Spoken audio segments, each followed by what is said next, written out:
हाँ, इस तरह की उम्मीद है। आदेश, अब सीधे आपके पास आते हुए, ये जो बड़ा कैंपेन चला गया धारावी में, हमने देखा अडानी को लेकर किस तरह टारगेट किया गया और बार बार की मुंबई महाराष्ट्र को जितने उद्योग धंधे मिल रहे हैं वो सब गुजरात चले जा रहे हैं, उसको भी जनता ने पूरी तरह से नकार दिया और इस तरह का मैंडेट दिया है। नहीं, जैसा मैंडेट है उस हिसाब से तो जनता ने सब कुछ नकार दिया। लेकिन धारावी हो, अडानी का इशू हो, ये सारे इशू दरअसल जब भी कांग्रेस अडानी की बात करती है तो वो इसलिए नहीं करती कि उससे वोट बैंक उसका बढ़ेगा। वो जानते हैं कि इससे वोट मिलने वाला नहीं है। ये एक नैरेटिव है कि हाँ, प्रधानमंत्री मोदी के साथ अडानी जी की दोस्ती है और वो साथ मिलकर ये काम करते हैं। तो वो नैरेटिव पे ज़्यादा फोकस हो रहा है कांग्रेस पार्टी का इंस्टेड ऑफ वोट बैंक। जबकि होना ऐसा चाहिए कि आप पहले वोट बैंक को टारगेट कीजिए। अगर आप महाराष्ट्र जीत जाते तो आप धारावी की बात कर सकते थे, उसको रोक सकते थे। अब आप हार गए, आपके पास कुल 16 विधायक हैं, उसको आप कैसे रोकेंगे? तो जब रिजल्ट आता है, कोई मैंडेट आता है, तो पूरा वॉश आउट हो जाता है पूरा कैंपेन आपका। यानी पहले अगर आप वोट पाएंगे तब तो आप उसको रोक पाएंगे ना। अब वोट तो आपको मिल नहीं रही है, नैरेटिव पे आप काम कर रहे हैं। जैसे रिजल्ट आया महाराष्ट्र का तो धारावी का पूरा कैंपेन और इवन गुजरात जो बिजनेस शिफ्ट हो रहा है वो पूरा का पूरा धो दिया गया है। यानी अब कोई एंटी इनकम्बेंसी बीजेपी के साथ में नहीं है। अब जो चाहेगी अडानी को देगी, जो चाहेगी सवाल ये भी है ना कि अडानी के मुद्दे को उठाकर क्या वोट पड़ते हैं जो आम जनता है। दिव्यांग इसका जवाब देंगे। जल्दी से मैं परिचय करा दूं, के शर्मा जी राष्ट्रीय प्रवक्ता भारतीय जनता पार्टी के हमारे साथ जुड़ चुके हैं। महेश चौहान जी प्रवक्ता एनसीपी शरद पवार गुट से हमारे साथ जुड़े हुए हैं और हमारे साथ लगातार बाकी मेहमान भी जुड़े हुए। दिव्यांग, अब सीधे आपके पास आते हुए, अडानी का मुद्दा ये अगर हम लोकसभा की बात करें, उसको एडजर्न करवाने में, हंगामा करने में ये तो काम आता है, लेकिन पब्लिक के बीच क्या उसका अपील है? पब्लिक इन बातों को ध्यान में देख के क्या वोट करने जाती है? क्योंकि कम से कम महाराष्ट्र की सियासत बताती है कि पब्लिक ने इसको नकार दिया है। जी हाँ, पर देखिए, अगर आप महाराष्ट्र की सियासत को सिर्फ इसी बात से तोलें कि वहाँ पर सिर्फ एक ही मुद्दा उठाया गया, तब आप जो कह रहे हैं वो सही बैठता है। लेकिन महाराष्ट्र में और भी मुद्दे उठाए गए। महाराष्ट्र में ये भी देखा गया जिस तरह से इन्होंने चुनाव लड़ा और जिस तरह से विपक्ष जो कांग्रेस गठबंधन था, जिस तरह से उन्होंने एक तरीके से पुराने मुद्दों को, उन मुद्दों को जिन पर उनको वोट मिल चुका था लोकसभा चुनाव पर, उन्हीं मुद्दों को फिर से रगड़ने की कोशिश की।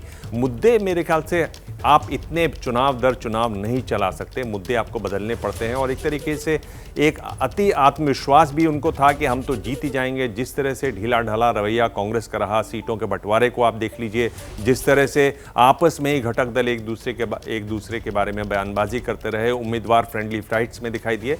तो एक नॉन सीरियसनेस, एक गैर राजनीतिक किस्म की वहाँ पे लड़ाई हुई विपक्ष की तरफ से, मेरे ख्याल से उसका भी बहुत बड़ा हाथ रहा।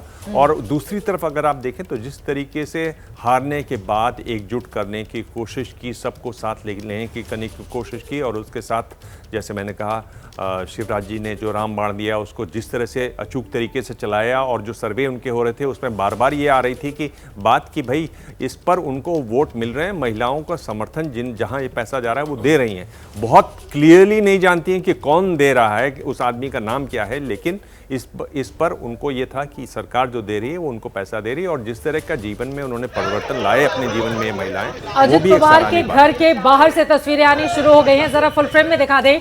और ये देखिए, अजित दादा पवार डिप्टी सीएम की शपथ 6वीं बार उनकी ओर से ले ली गई है। कार्यकर्ता बिल्कुल एकदम जोश में उत्साहित आपको दिखाई दे रहे हैं। और देखिए, अजित पवार की तस्वीरों के साथ कार्यकर्ता यहां पर जश्न मना रहे हैं। यकीनन आज इनके लिए भी बड़ा दिन, क्योंकि बार बार असली और नकली एनसीपी को लेकर जो सवाल पूछे जा रहे थे इस चुनाव में, उसका भी पटाक्षेप हो गया है। अजित पवार की पार्टी ये दावा करते हैं, ये बताते हुए कि शरद पवार 10 सीटों पर सिमट जाते हैं और अजित पवार को 41 सीटों पर जीत हासिल होती है और एक बार फिर से वो बनते हैं डिप्टी सीएम। ये दो अलग अलग तस्वीरें आपके सामने हैं। देखिए, जब बड़े बड़े तमाम दिग्गज वहां पर पहुंचे हुए थे, आपको दिखाई दे रहे हैं संजय दत्त, सलमान खान, तमाम बड़े लोगों की मौजूदगी में आज शपथ ग्रहण का ये समारोह होता है और देवेंद्र फडणवीस फिर से बन जाते हैं मुख्यमंत्री। भव्य और बड़ा ये समारोह जिसके जरिए अपनी ताकत दिखाने की कोशिश भारतीय जनता पार्टी महायुति के नेताओं की ओर से की गई है। के शर्मा जी हमारे साथ जुड़े हुए हैं। शर्मा जी, आपको बहुत बधाई।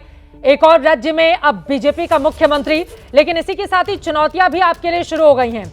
अब से 1 घंटे के बाद कैबिनेट की बैठक होने जा रही है, तो जरा बताइए कि लाडकी बहना जो योजना है उसको लेकर क्या नए सिरे से आगे बढ़ेंगे? उनके लिए जो ये तीनों लाडले भैया हैं, ये कुछ बड़ा फैसला करेंगे? के शर्मा जी, क्या देंगे अंदर की खबर आप?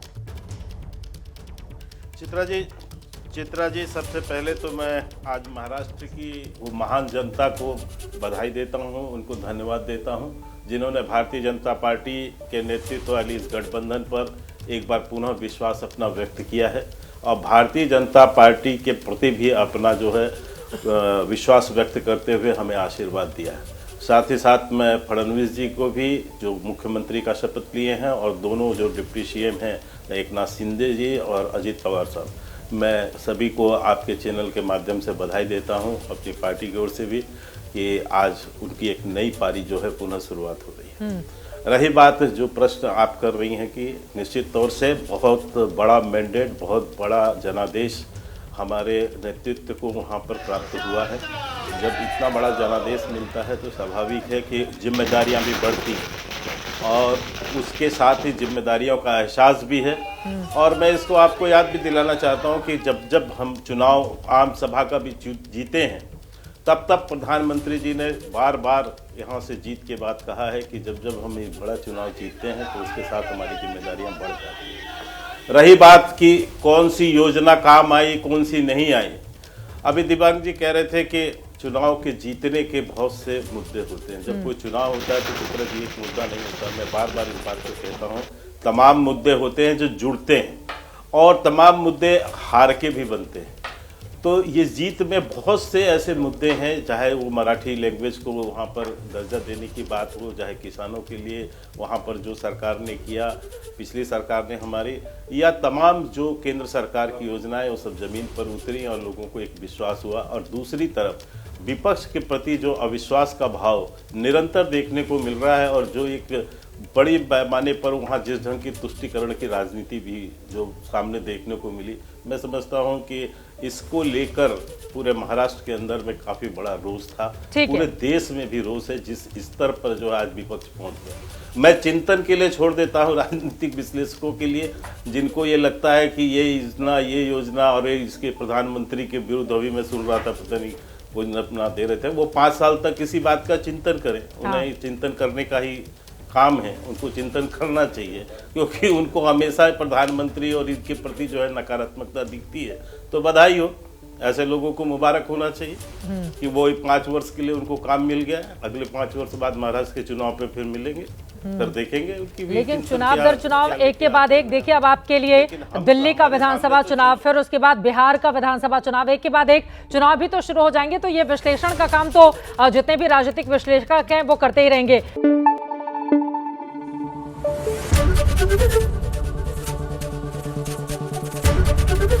एबीपी न्यूज आपको रखे आगे।